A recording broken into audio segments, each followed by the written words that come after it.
everyone. In celebration of Pi Day, you know, 3.14159265358. Is it 89793238? I used to know a lot more digits, but at any rate, here's a tutorial on how to do a picture smocked circle. Yes, and Audrey is in the background. It's one of those days. So I start by tying off one side of my pleats, and yes, this is a scrap piece of fabric. I pleated it just for this quick video. Then you'll want to have your pleats a bit closer than with normal English geometric smocking. Having your pleats a little bit closer together helps to make sure there won't be any gaps between your floss. You don't want any fabric peeking through those stitches. So once you have your pleats prepared, then you can get 4 strands of embroidery floss, and it is typical to use 4 strands since that also helps eliminate any gaps between stitches. Then you'll draw a circle, and yes, I'm using a permanent marker, but do not do this. Either use a friction on pen, that new one that I really like. That's a heat activated to disappear, so you can just use your iron or steam or whatever. Or you can use the Dritz water soluble one. I would choose the friction pen, like I said, that's my favorite, but both are linked below. And both of mine are at my new sewing room at my parents' place.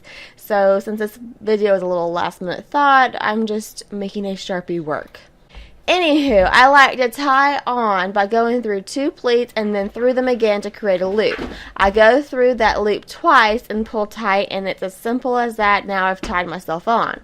So start your smocking in the middle of the circle with the cable stitch. Just stack one stitch on top of the next stitch, and it may be helpful to use your thumbnail to align the stitches neatly together. Remember not to pull too tightly since you don't want squashed stitches. You want to keep them plump looking. So when you get to the other side, just take your needle to the wrong side of your work, flip your work around, and repeat another row of cable stitches. And you'll start this next row kind of like one stitch in from the previous row, if that makes sense, as you can see here. And that's how you'll start tapering off and getting the shape of a circle. Although I was thinking this would be cute as ovals as well, you know, for Easter eggs or something. It's the same concept, just a little bit of a different shape, obviously. Anywho, I ended up doing 3 rows of cable stitches, to complete half of this circle. Each cable stitch started and stopped about half a stitch in from the previous row, if that makes sense. Then I tied off and repeated the same thing to the other half of the circle. And don't you wish you could smock this quickly in real life? Oh my goodness, I would have so many more projects done.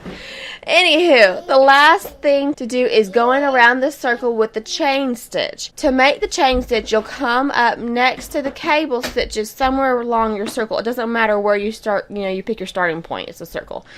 Then you'll go back to that same spot, or, you know, near it, and a few stitches away. I went about 2 pleats away in distance.